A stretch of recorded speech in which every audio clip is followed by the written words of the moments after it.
नमस्कार साथियों, मैं जी स्वागत करता हूं भारत के सबसे बड़े रनिंग प्लेटफॉर्म अनअकैडमी पर, जहां मैं आपके साथ डेली जुड़ता हूं एक शानदार सेशन लेकर। सभी साथीगण जल्दी से लाइव आएंगे, सेशन को शेयर करेंगे, जुड़ेंगे मेरे साथ। और जिन्होंने अभी तक हमारे चैनल को सब्सक्राइब नहीं किया है, अभी सब्सक्राइब कर लीजिए, साथ में बेल आइकन दबाइए ताकि आपको क्लास का नोटिफिकेशन टाइम पर मिलता रहे। तो जल्दी से आ जाइए, जुड़ जाइए। Crack UPPSC and UP triple S C with India's largest learning platform Unacademy.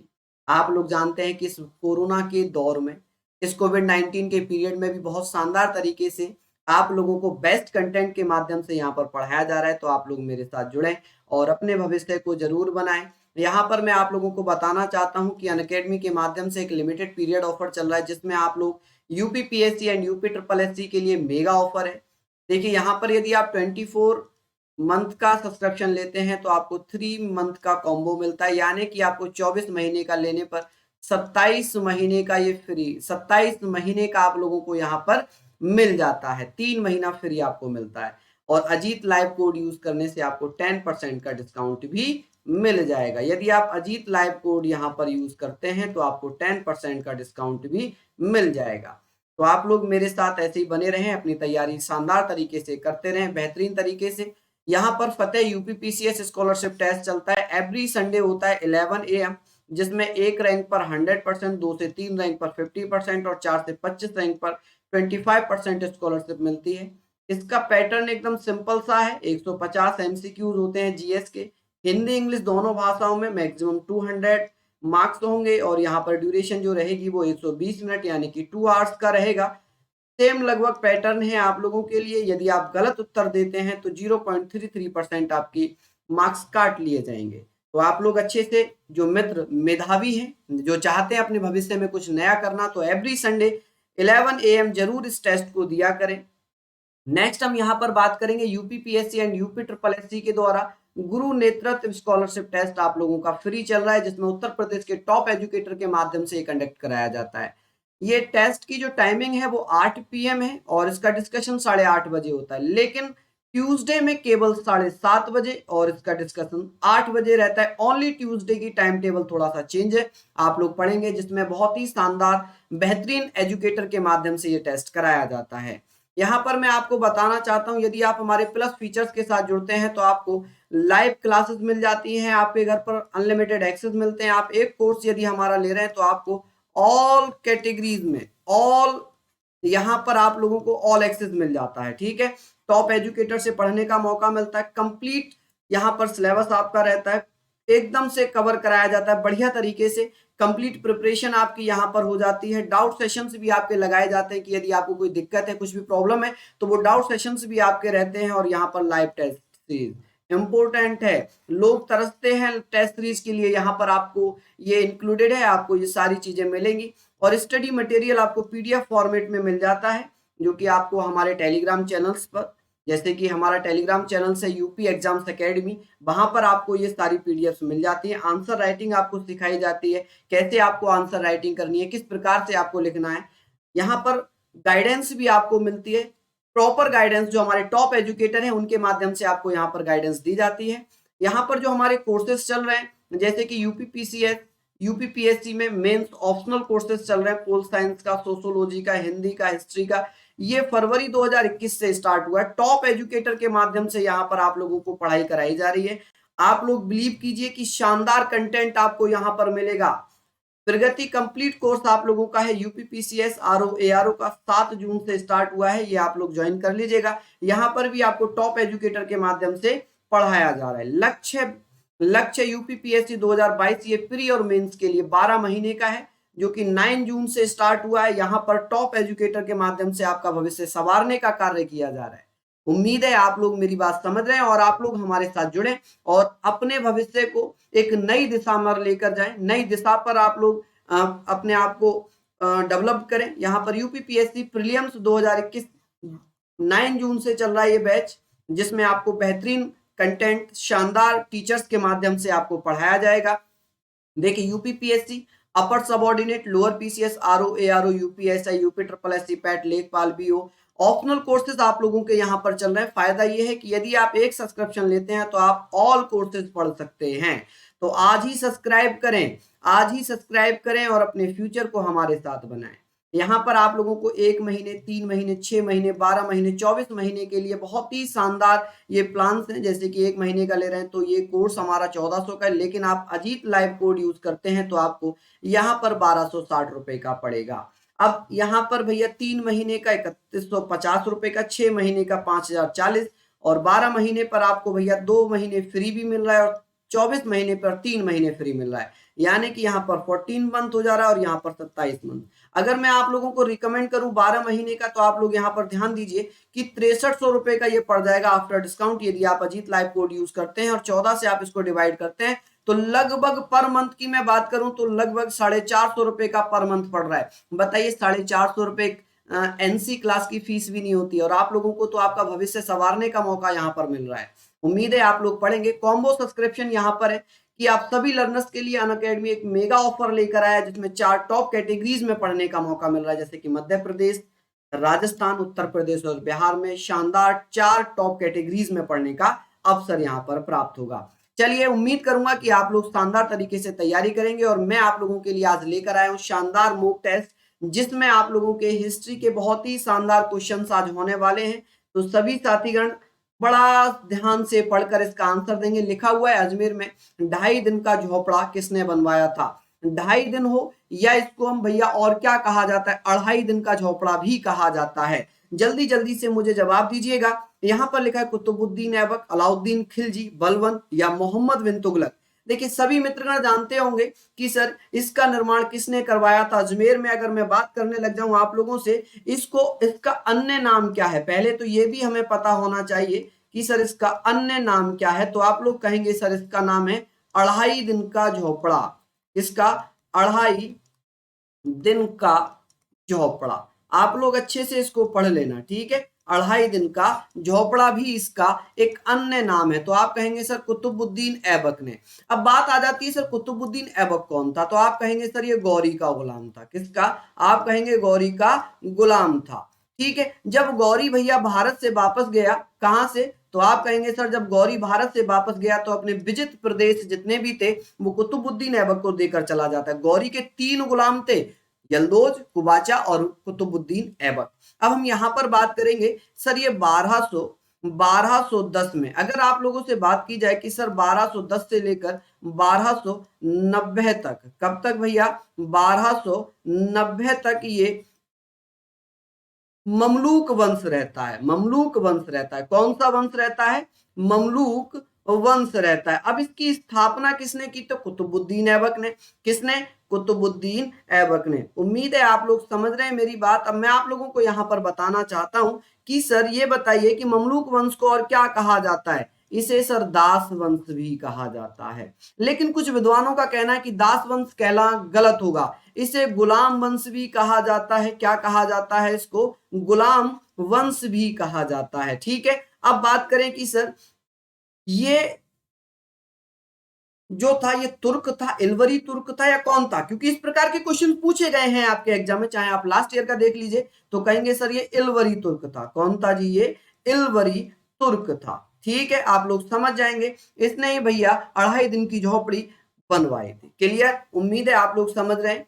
शानदार तरीके से आप लोग इसका आंसर नोट कीजिएगा। जो भी फैक्ट्स मैं लिखवा रहा हूं उनको पढ़ते रहिएगा, क्योंकि सारी चीजें मैं आपको यहाँ पर कवर कराता चलूंगा। निम्नलिखित को कालानुक्रम अनुसार रखें, तुगलक, लोदी, सैयद, इलवरी या खिलजी। जल्दी जल्दी से बता दीजिए सर इसका क्या आंसर हो जाएगा। कौन कौन मित्र यहाँ पर जवाब देंगे, जल्दी से बता दीजिए कौन कौन मित्र यहाँ पर जवाब देंगे।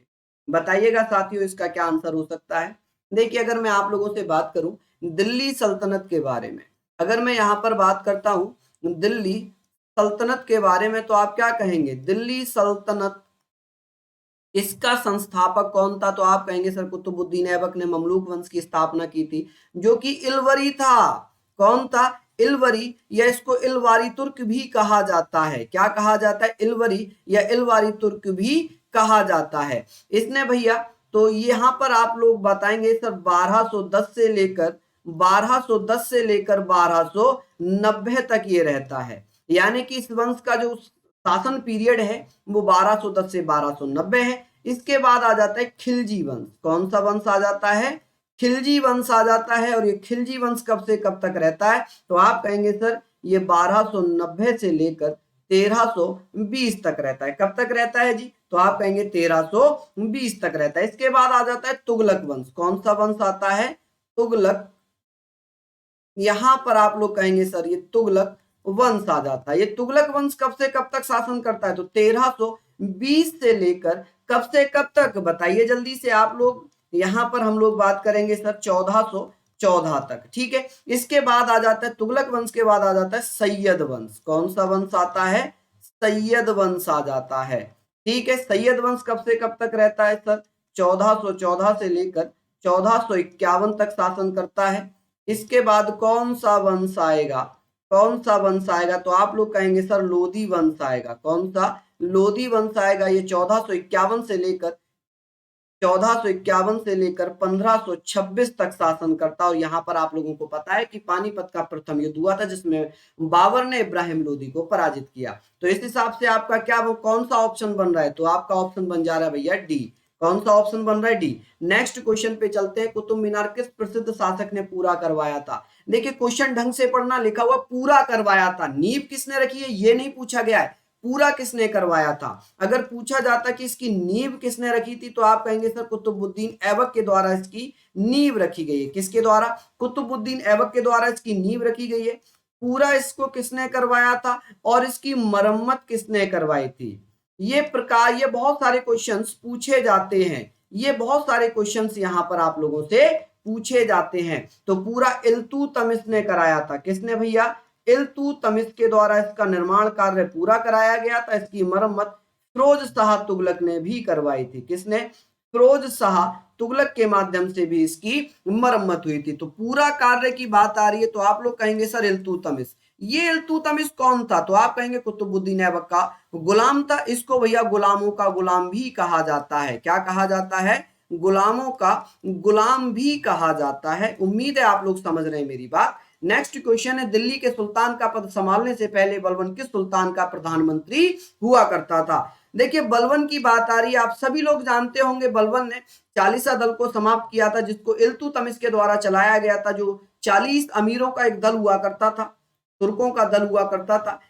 इसमें बलबन भी एक सदस्य था, लेकिन बलबन ने बढ़ती हुई जो हिस्सेदारी है, जो बढ़ती हुई एक तरीके से यहां पर जो अमीरों का प्रभुत्व बढ़ रहा था, उस प्रभुत्व को कम करने के लिए बलबन ने क्या किया? इस चालीसा दल को समाप्त कर दिया। लेकिन बात यह हो रही है कि ये सब प्रधानमंत्री किसका था? तो आप कहेंगे नासिरुद्दीन का प्रधानमंत्री था। किसका प्रधानमंत्री था? जल्दी से बता दीजिए किसका था भैया? नासिरुद्दीन का प्रधानमंत्री था। ठीक है, नेक्स्ट क्वेश्चन है, सूफी परंपरा में पीर से क्या आशय? पीर, यहां पर पीर का मतलब क्या होता है? दो प्रकार के ये क्वेश्चन पूछे जाते हैं। एक पीर पूछा जाता है और एक मुरीद पूछा जाता है। क्या पूछा जाता है? एक पीर और एक मुरीद। दोनों बहुत इंपॉर्टेंट हैं, ये दोनों ही शब्द बहुत इंपॉर्टेंट है। आप कहेंगे सूफी परंपरा में क्या आशय है? तो सूफी परंपरा में पीर को गुरु कहा जाता है।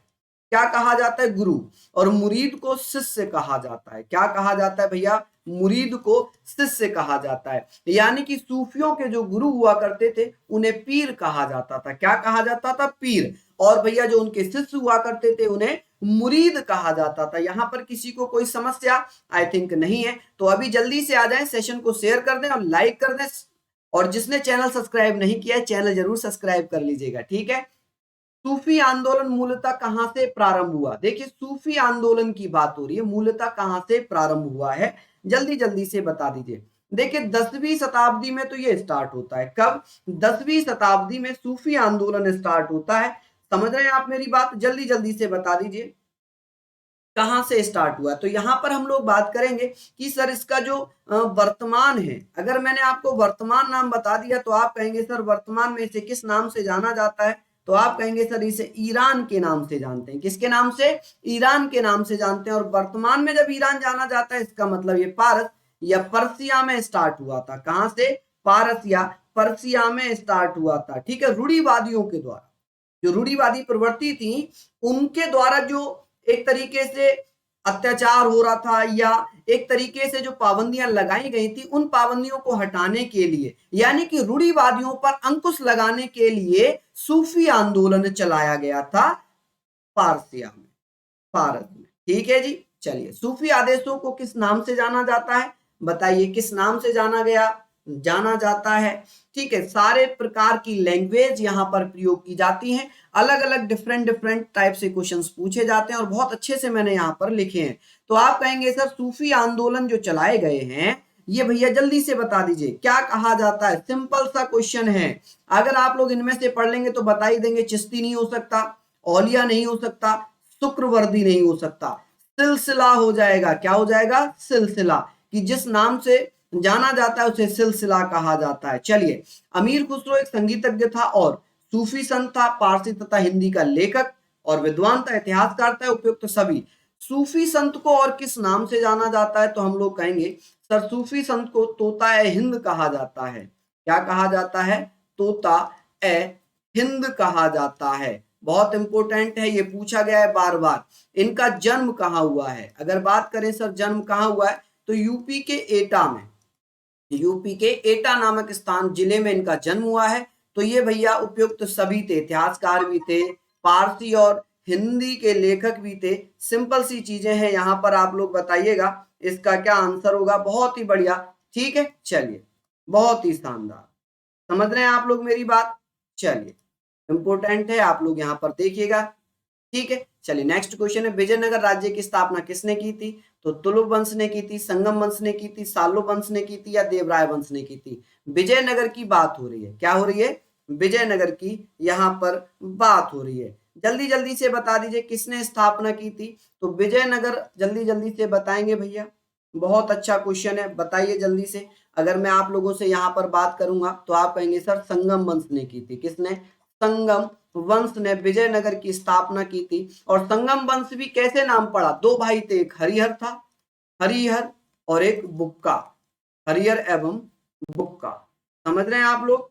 कौन? हरिहर और बुक्का। समझ गए आप लोग? 1336 में। कब? 1336 में। सिंपल सी चीजें हैं। किसके? 1336 में इसकी स्थापना की जाती है। इनके पिता का नाम था संगम। इनके पिता का नाम क्या था? तो आप कहेंगे सर पिता का नाम था संगम, और अपने पिता के नाम पर ही इन्होंने संगम वंश की स्थापना कर दी। तो यहां पर आप लोग कहेंगे सर संगम वंश। क्लियर? चलिए, यहां पर विजयनगर के शासकों ने प्रोत्साहित किया हिंदी, मराठी, संस्कृत को, मलयालम, तमिल और संस्कृत को, तमिल, तेलुगु, कन्नड़ और संस्कृत को, या तेलुगु, उर्दू एवं संस्कृत को। जल्दी जल्दी से इसका आंसर दीजिएगा। इसका क्या आंसर होगा? बहुत ही अच्छा क्वेश्चन यहाँ पर आप लोगों के सामने है। तो क्या क्या आप लोग इसका आंसर दे रहे हैं? देखिए, मैं आप लोगों को यहाँ पर बता दूं कि तमिल, तेलुगु, कन्नड़ और संस्कृत को प्रोत्साहित किया था विजयनगर के शासकों ने। यहाँ पर दो नाम अमर हैं कि विजयनगर की स्थापना, तो आप लोग बता ही देंगे, हरिहर एवं बुक्का दोनों भाई थे। 1336 में की गई थी। ठीक है, तो उम्मीद करता हूं ये क्लास आपको पसंद आई होगी। तो अभी जाते जाते चैनल को हमारे शेयर करेंगे, लाइक करेंगे, और भैया जुड़े रहेंगे हमारे साथ। आप सभी साथियों को मेरा प्यार भरा नमस्कार। और मैं बता दूं कि मेरी डेली क्लासेस 10 AM पर हिस्ट्री होती है, 10 AM पर मेरी हिस्ट्री होती है, और भैया 6 PM पर मेरी यहाँ पर पॉलिटी की क्लास चलती है सभी साथियों के लिए। 7:10 PM पर, यानी कि 7:10 पर मेरी क्लास चलती है, स्पेशल क्लास होती है। कौन सी? यहाँ पर स्पेशल क्लास चलती है।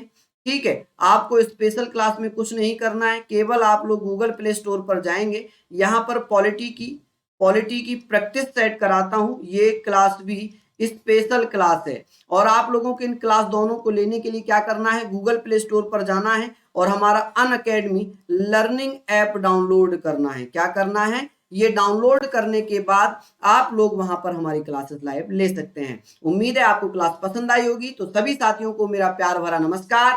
जय हिंद, जय भारत,